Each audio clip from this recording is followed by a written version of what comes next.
Hello everybody, your boy Dave here. Kinda gonna be out this weekend, so I just wanted to make a video on, like, the general state of the game, and just have myself ramble at the camera for, like, I don't know, 10-20 minutes, because can't think of anything better to post. No tutorials, so live with me. And I'll also just be playing Team Objective in the background, so, you know, you have that to look at. Anyway, I think I want to start this video by talking about, like, the general state of Chivalry 2 and how I feel it can be improved, and what I think they've already kind of accomplished. So, currently in Chivalry 2, I'm somewhat satisfied in some areas and terribly dissatisfied in others. For example, I think that as a game, achieving what the developers want, they have sort of achieved their goal. They've made the ultimate, you know, casual medieval slasher. And I don't think that they're ever going to be beaten in that goal anytime soon. But so many other players, including myself, know that they can do so much more. Whether that be competitive play, mod support, and private servers, aka the Holy Trinity. The Holy Trinity is what I refer to as kind of the thing that will definitely make this game better objectively, compared to, like, I don't know, subjective opinions on what would make the game better, like balancing decisions, or new features that aren't necessarily objective improvements. And again, that is private servers, mod support, ranked mode. Ranked mode, you can argue a little bit against that, but private servers and mod support are kind of a necessity in this genre, as content is kind of slow. Only indie studios work on this genre, unfortunately, and by indie studios, I mean one studio plus their fanboys, aka Mordhau. And I think that for the game to survive, we do need mod support to a degree. At least I think so. Oh man, this guy's getting level 1 too. Alright, easy claps. That archer jabbed me. Anyway, if you guys didn't know, main benefit to using bowmen instead of crossbowmen is being able to jab. Otherwise, not much reason. When it comes to private servers, it's a feature that we've been promised since release, and while they never necessarily gave a date that it was meant to be finished, we've still been waiting for it since release, and it would be nice to have a progress update on it, because we've kind of been left in the dark this entire time. Come on.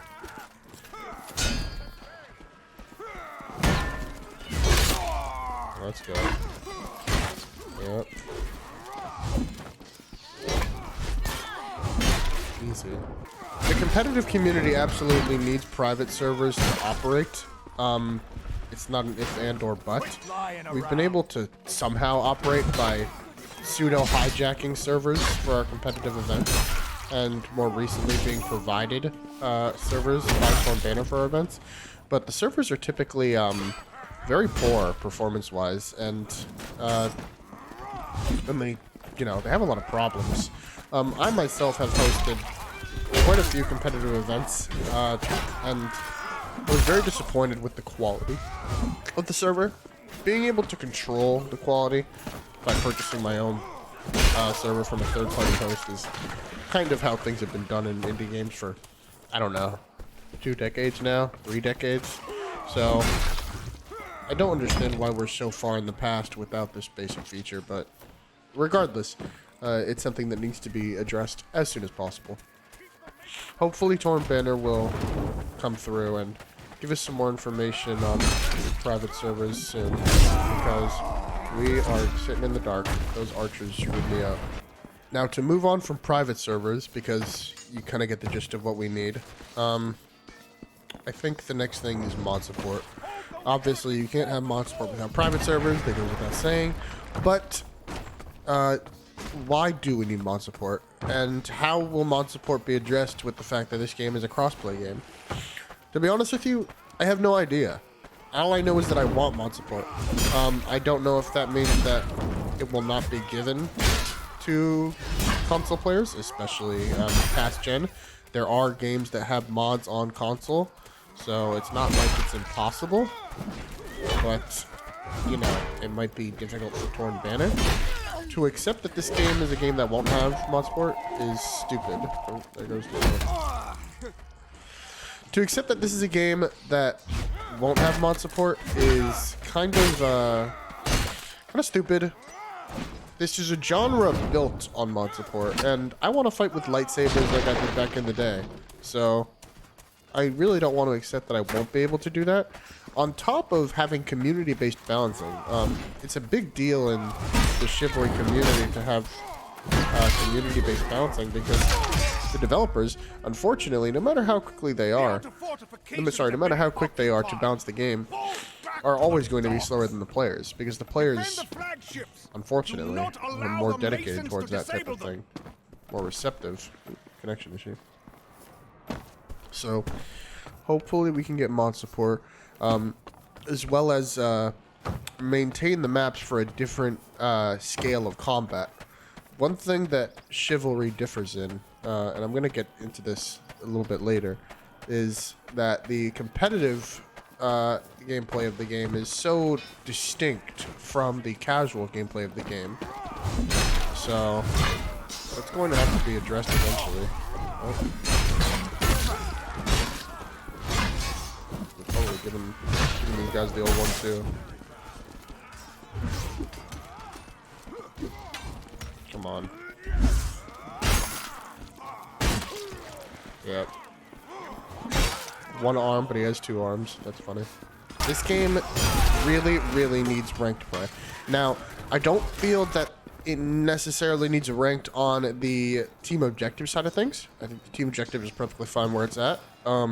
Just being a video game. Especially seeing how skill-based matchmaking goes in Call of Duty, although the skill-based matchmaking in Call of Duty is much more nefarious. It isn't just skill-based matchmaking. But there definitely needs to be a sort of ranked play for the duels scene, and primarily the arena scene. I mean, arena and last team standing as a whole is just... it's competitive by nature. There's no way to have it not competitive. I mean, like, half the time people are literally teabagging me and killing me on the floor. Oh man, connection issue. And it would also give the competitive players something to grind for, because as it currently stands, there is nothing for a competitive player to kind of use their skill on. So all they do is noob stomp people, and then you have people complaining about team stacking and stuff like that. And overall, it's just really, really not enjoyable for most of the player base, because the competitive players are fighting against noobs, and some of them enjoy noob stomping, but eventually that gets old. And the others, well, they're forced to fight the pros. Like, look at this guy. He doesn't stand a chance. He can defend himself sometimes by blocking, but, like, I'm not going to do anything. No offense to you, Simpsonitis. Regardless, I think that a ranked mode would really streamline the process of gaming.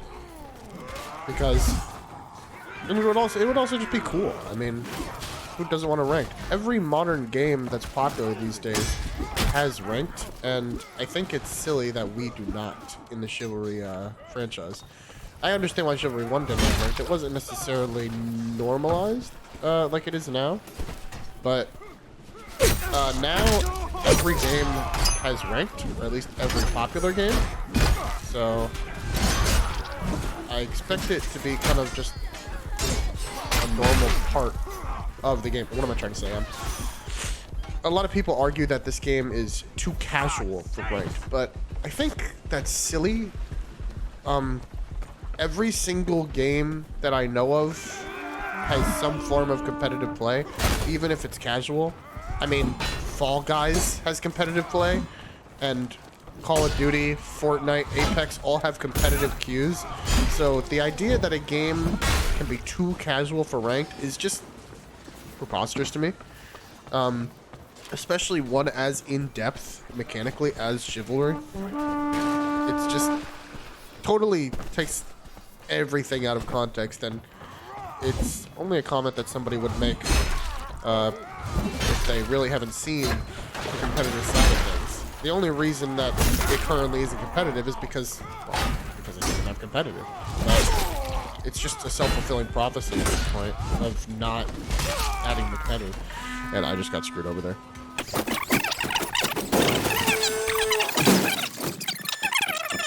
I don't think many people understand that Chivalry has not gotten any new features. We've only really gotten content. Now, we have gotten the addition of horses, but unfortunately the majority of the player base does not use or enjoy horses. I'm one of the few that does, but it would be disingenuous to say that horses were a valued addition to the game and its community. The overwhelming majority of people do not like them and do not play with them, despite Torbanner's best efforts to make it so. And that is mainly due to the poor performance of the last-gen consoles and how we have to keep making changes to make it to where the game will work. So the reason this is because the last-gen consoles cannot handle 64 players on a map and also horses. So horses are regulated to 40 player, and now more recently the Mounted Warfare Q, which is basically just 40 player, but you know, only the maps with horses. It's a bit stupid. And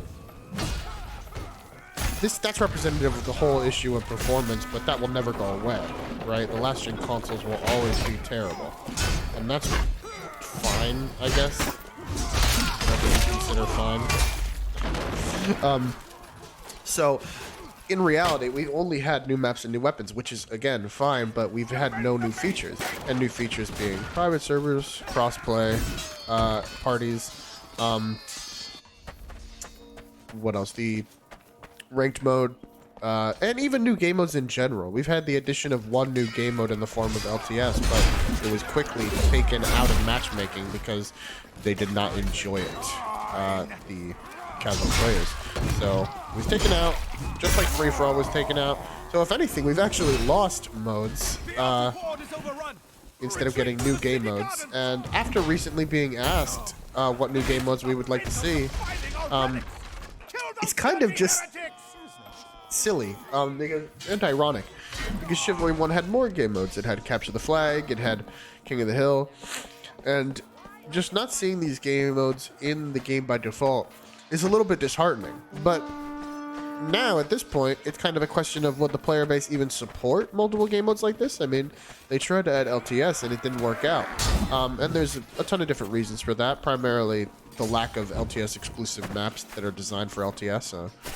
You know, using butchered team objective maps in the form of LTS maps, and not even good portions of those maps, only really, really bad, wide open field portions. It is honestly a very unintelligently designed game mode, but I digress. I think that if we were to get any new game modes, it should be ranked duels, because 1v1 arena sucks.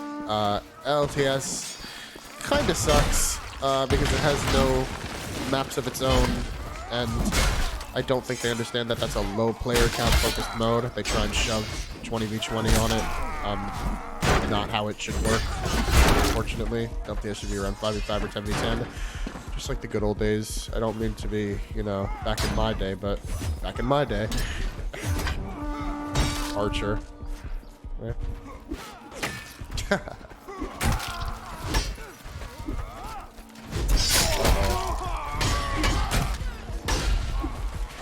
No! Mallet too short. So, we have quite a few problems. I think that we need to start seeing some actual new features added to the game soon, because people are getting tired of content, and this causes player retention to drop. So player retention at the moment is really bad. It's about 50% a month, which means that and 50% of our player base leaves every month. We can see this from the Steam charts. We couldn't see this before because we can't see the player base on Epic, but now we can see the player base on Steam, and we can see people are not staying on Chivalry. They're not continuously playing forever and ever, which is bad. Obviously, most games have player bases that decline, but good games grow, as they should, especially live service titles, which that's what Chivalry 2 is. It's a multiplayer-only live service game. So it depends, you know, it necessitates its player base. And if that is not to grow, then we're in deep water. We have problems. So hopefully they can find a way to increase player retention very quickly. And I truly believe that the Holy Trinity is the way to go in terms of increasing player retention. So hopefully they'll go that route, because I like to see my game that I play popular, because it gets me more views, and I like views. So, you know, dopamine number go up. All of this culminates in a general dissatisfaction towards the studio as well, due to their inability to communicate properly.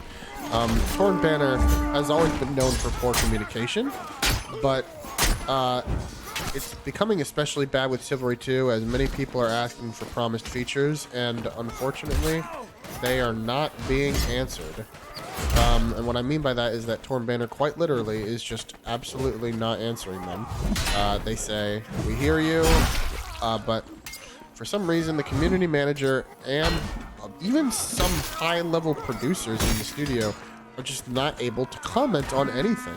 They have no authorization to discuss these features that they've been working on for over a year. For example, private servers. We've been hearing that they've been working on private servers for well over a year and a half now, and they are not able to give us any information at all on progress that's been made on the feature. That's kind of astounding, if you think about it. Many games don't live past a year or two, so to not give any updates on that feature at all is kind of worrying, especially since a lot of modern games right now that aren't giving updates on their features are having some really bad things happen. For example, Halo Infinite recently, they said that their very long-promised feature of split-screen crossplay on the campaign was not coming after a year of promising it and saying that it was a priority. So we don't like that. Transparency is absolutely necessary. It's become a major problem with Torn Banner, and it continues to plague the studio, and I think it's a generally bad decision. Your player base wants to know more information about your game, so give it to them. We are getting pushed back. If you ever needed to know, do not spawn in as battle monks on this point, because it will keep you inside until the door is broken. You'd rather have your entire team on the point.